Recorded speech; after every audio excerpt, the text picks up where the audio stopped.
Magandang gabi sa inyo. Ako nga pala si Alas Arjeta. Ang topic natin ngayon sa gabing ito ay desires.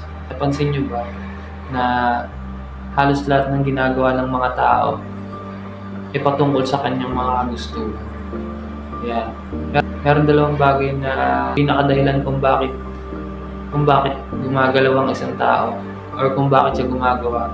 Yun ay ang to obtain a gain or to avoid a loss. So, kung desire naman ng pag-uusapan, magkakaiba ang desire ng isang tao. Maraming mga pwedeng pagbasihan, lalo na iba't iba tayo ng mga karanasan. So, number one, meron lang akong 3 points para sa inyo. So, ito lang para maging simple lang. Itong number 1 ito is tungkol to sa mga babae. Sabi dito, women loves to be desired. Kung merong isang bagay na gusto ang mga babae, yun ay ang dinidesire sila ng mga lalaki or ng iba pa ding mga babae.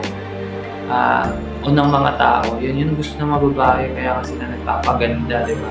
Para hangaan sila, kaya sila parang bumibili ng iba't ibang mga bag, iba't ibang mga gamit, because women loves to be desired. Yun yung unang point. So, number 2, sabi rito, real men limits their desires to limit their disappointment. So then real men limits their desires to limit their disappointments. Kung sinabing real men, ibig sabihin meron palang mga fake men. Yun. Check mo yung sarili mo, ikaw ba ay real man o fake man.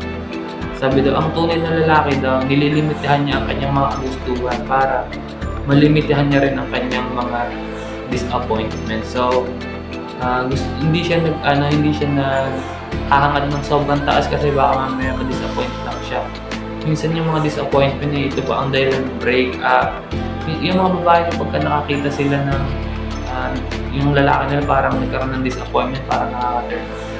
So hanggat maaari itago mo yung mga kahinaan mo. Kung hindi mo naman kayang itago or kung kaya mo namang gawin na yung kahinaan mo ay magiging kalakasan mo rin, yun ang magaling na diskarte.